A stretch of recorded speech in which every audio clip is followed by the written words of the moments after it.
Bonjour. Bonjour. Alors, on peut dire qu'on est chez toi. Oui, Oui. on est chez moi. Qu'est-ce que c'est que ça, DPLG? Alors, architecte DPLG, ça veut dire que j'ai fait 6 ans d'études et que je suis diplômée par l'ENSAT, l'École nationale supérieure d'architecture. Mhm. Donc, j'ai le droit de faire la maîtrise d'œuvre. Maintenant, on appelle cela diplômé d'État pour les jeunes architectes qui sortent. Alors, il y a ces deux choses-là. Oui. Être architecte, pour Oui. toi, donc classique, ce qu'on connaît, donc diplômé Voilà. d'État, donc justement. Oui, Et aussi bioclimatique. oui. C'est-à-dire que j'ai fait 1 an de plus en spécialisation bioclimatique. Et ça, c'est pour faire des études qui ont un rapport avec la thermique du bâtiment. Vraiment s'adapter à la manière dont les gens vivent et habitent dedans, pour un bien habité, pour un meilleur bien-être. Que ce soit à l'échelle d'un terrain, pour un projet de lotissement, ou à l'échelle d'une maison, c'est vraiment cet aspect sociologique, humain, l'étude des modes de vie et puis des cultures aussi locales. Culture locale. Parce que l'architecture, c'est l'expression de la culture et c'est vrai on veille aussi à ce que les architectures soient harmonieuses par rapport à l'environnement dans lequel elles vont s'insérer, aux traditions de bâtir, du bâtiment, qu'il existe dans les paysages, les terroirs, les pays. Dans la France, il y a des identités culturelles comme ça qui diffèrent en fonction des régions. Et il y a des particularités qui sont liées au patrimoine et qui sont portées par aussi les gens qui vivent là. Donc on est dans un respect alors, de la personne, je comprends bien, Oui. dans son milieu Oui. social, environnemental. Mm. Et ça, c'est cette spécialité bioclimatique qui l'apporte, ou bien est-ce que tout architecte est respectueux de ça? Tout bon architecte est censé être respectueux de ça. C'est trouver un équilibre entre la faune, la flore et puis le paysage, qu'il soit urbain ou rural. Donc on parle de développement durable ou plutôt on va dire pour moi de développement responsable. Oui. C'est la gestion des 5 ressources. Donc c'est le sol, Oui. le soleil, Oui. l'eau avec l'eau de pluie, la nature, Oui. le paysage vivant, l'air, enfin la qualité, La qualité de vie, qualité atmosphérique. les matériaux qui soient utilisés, qui sont en rapport avec le site, pris au maximum le plus proche du site. Ah oui, d'accord. Et aussi, dans cet esprit-là, c'est économiser de l'énergie. C'est-à-dire que les maisons bioclimatiques BBC, c'est avoir un rapport, au niveau du calcul, c'est une performance énergétique, c'est 45 kWh par mètre carré par an. D'économie En consommation. en consommation. Voilà. C'est très intéressant ça. Oui, c'est un objectif de consommation. Le BBC, c'est d'accord. 50. Oui, ok. Et ça, c'est pas forcément avec des matériaux écologiques, mais aussi avec du bon sens constructif qu'ont beaucoup d'architectes, et avec un certain type d'isolation. Oui. Donc, par exemple, moi je propose un outil d'aide aux clients, c'est une base de données que j'ai faite moi-même, c'est un outil de conseil avec des calculs, c'est un outil interactif pour choisir le meilleur isolant, pour trouver la performance énergétique. Et ça indique aussi le bilan carbone, l'énergie grise. Parce que tout ce qu'on va construire, enfin nous les architectes, on est quand même au premier plan actuellement dans la lutte contre le réchauffement climatique. Oui. Tu parles de maisons. Oui. Est-ce que c'est ta principale activité, les maisons individuelles, dans ce qu'on doit comprendre, dans ce que je comprends? Moi, ce que j'essaye de faire actuellement, effectivement, c'est de me tourner vers le conseil bioclimatique. On essaye, si tu veux, par rapport à nos voisins allemands, d'aller vers la maison passive, par rapport justement à ces enjeux de protection. Passive, c'est BBC, c'est la même chose? C'est plus que BBC.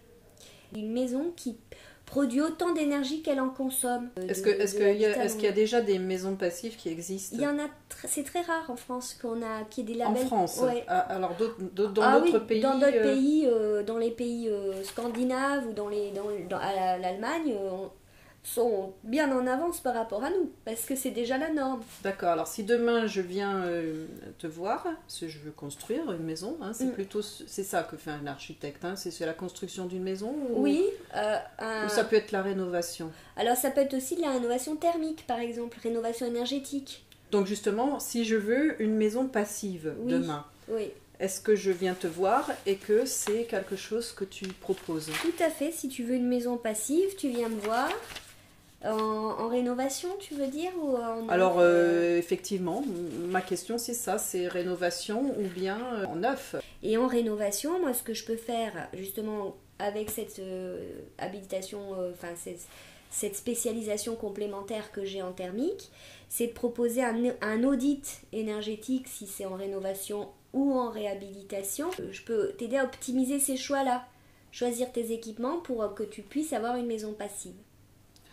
On est vraiment dans cet esprit-là parce que ce soit à l'échelle d'une maison ou à l'échelle d'un lotissement ou même à l'échelle d'un centre-bourg ou d'une ville, c'est important, et pour des bâtiments publics aussi, hein, pour des équipements ou des bâtiments publics.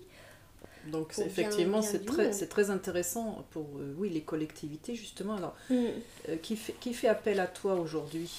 Alors ça peut être les collectivités territoriales. Enfin, ça dépend de la taille, de l'échelle du projet. Et si besoin, moi je monte une équipe. C'est-à-dire je travaille pas seule, je m'entoure d'une équipe. Même pour faire des maisons, je m'entoure d'une équipe, des bureaux d'études, sol, thermique, structure. Et si c'est des grands projets, je peux travailler aussi avec des confrères, des consoeurs architectes du coin et des spécialistes. Je peux aussi les accompagner pour faire des diagnostics de ville. C'est des analyses de sites, des analyses de lieux, des analyses de circulation, par exemple pour les trafics, les mobilités urbaines. Et puis après, la mise aux normes pour l'accessibilité pour tous, pour les personnes à mobilité réduite, pour le confort des habitants, pour améliorer les stationnements, permettre les accès aux boutiques, aux commerces. Tu as vraiment une vue globale. Ouais, une vue d'ensemble, oui, un recul, une prise de hauteur. Et en plus, moi ce que je propose, c'est aussi cette approche de gestion des énergies. Quand on crée du commerce, maintenant, on va mettre des panneaux solaires. Dans la métropole toulousaine, on a effectivement des enjeux de liaison entre les communes, de mobilité, de réseau de mobilité. Donc le transport en commun est en ce moment vraiment valorisé. Et on a encore besoin de relaisser les sols perméables, c'est-à-dire que l'eau puisse se réinfiltrer. Si la matière, elle est par exemple comme de l'asphalte, elle est noire, et si plus c'est noir et plus c'est bétonné, plus ça va être absorbant, enfin ça va générer de la chaleur et ça va générer par exemple des îlots de chaleur urbains. D'accord, et donc quelles sont les alternatives au béton et au goudron? Parce que c'est bien ces deux choses-là qui sont pointées du doigt. Mais c'est par exemple les pavés engazonnés, les dalles béton végétaux, avec un mélange des deux qui permet à la fois de circuler pour les voitures ou pour les piétons, mais qui laisse respirer le sol. D'accord. Et qui, dans des matériaux plus clairs, permet de laisser les eaux pluviales s'infiltrer. D'ailleurs, au niveau des métropoles, il y a par exemple des bonus qui sont proposés aux personnes en particulier. Ce sont des bonus de constructibilité. C'est-à-dire, en gros, c'est plus ton traitement de la parcelle va être, respecte l'environnement, plus à des espaces verts, des espaces engazonnés, perméables, plus tu pourras construire. D'accord. Donc, ça, c'est pour les particuliers ou c'est pour les particuliers et pour les collectivités. Pour les collectivités aussi. Par exemple, pour les commerces, c'est pareil. Les parkings, il va y avoir un quota de parking avec des espaces verts. Donc, si tu veux construire 50 mètres carrés ou 500 mètres carrés de commerce en plus, ok.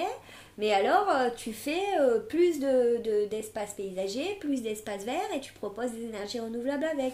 Enfin, c'est sur la métropole. Ça, c'est au niveau national. C'est national. Et après, sur Toulouse Métropole, c'est le bonus de constructibilité. Il y a une prise de conscience.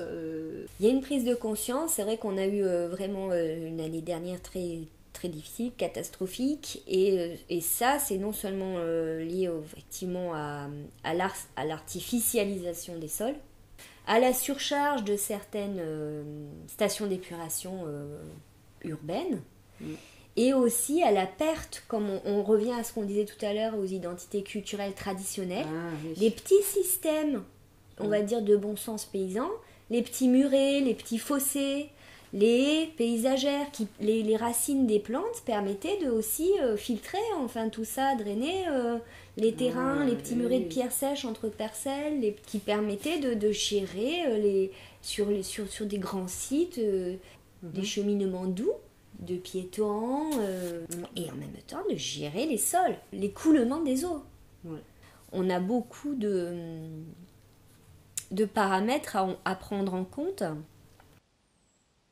Alors, pour résumer en quelques mots et pour conclure, ça fait beaucoup pour une seule personne. Oui, ça fait beaucoup. Et ce qu'il ne faut pas oublier, c'est que l'architecture, c'est aussi un art, donc c'est plaisant. On est porté par ça. L'architecture, c'est l'art premier, c'est le premier art, si on compte parmi les 9 arts majeurs. Le moteur, en fait, de l'exercice de mon métier, c'est que j'ai été orientée, moi, vers les sciences et les arts. Donc, pour citer Voltaire, il disait « tous les arts sont frères ».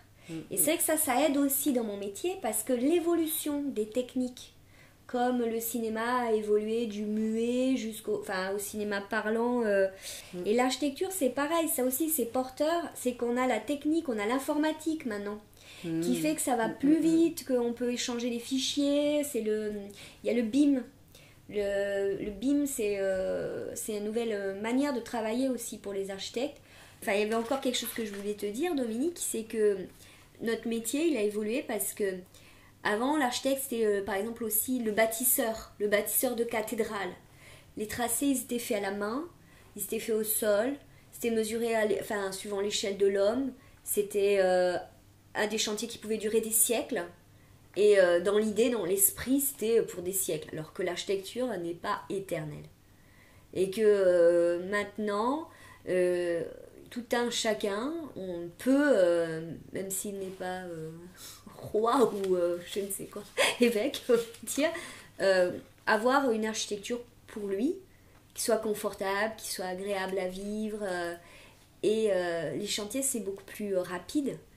Parce que on a hérité de ça, de savoir des bâtisseurs et des tracés anciens. On a beaucoup échangé aussi des techniques, que ce soit des techniques traditionnelles de construction ou des techniques modernes. C'est un plus pour le métier d'architecte qu'on puisse trouver des informations sur Internet, qu'on puisse s'inspirer de culture du monde. Et à la fois pour parfois perpétuer des traditions, parce que, tu vois, je vais te donner l'exemple de la Nouvelle-Calédonie. Moi, je suis d'origine calédonienne. Je suis caldoche. Et la culture, elle se transmet par la parole. Et la construction d'une case, je vais finir là-dessus, je pense, mais la construction de la case Kanak, c'est ce qui est transmis de génération en génération. L'architecture, elle peut avoir aussi, elle est vraiment, c'est pour ça qu'elle est aussi l'expression de la culture, parce qu'elle incarne aussi une certaine forme d'écriture, c'est une certaine forme d'écriture avec les matériaux.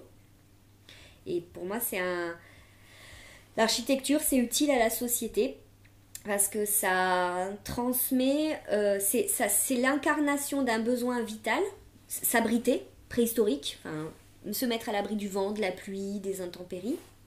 Et c'est l'incarnation de l'adaptation de l'homme à son milieu. Comment il a pris ce qu'il trouvait autour de lui au départ pour construire, comment il a composé avec son biotope. C'est un grand honneur que de pouvoir participer à l'acte de construire. C'était la conclusion, c'est ça ? Un architecte, c'est aussi quelqu'un qui va dessiner, qui va faire des études, qui va donner des conseils. Et un architecte, c'est un maître d'œuvre. C'est celui qui va être là sur le chantier et qui va permettre de coordonner, de diriger les travaux et de réaliser l'exécution. Donc effectivement, ça fait beaucoup de responsabilités pour une seule personne. C'est pour ça qu'il faut savoir s'entourer d'une bonne équipe d'artisans et de d'autres collaborateurs. Merci. Merci.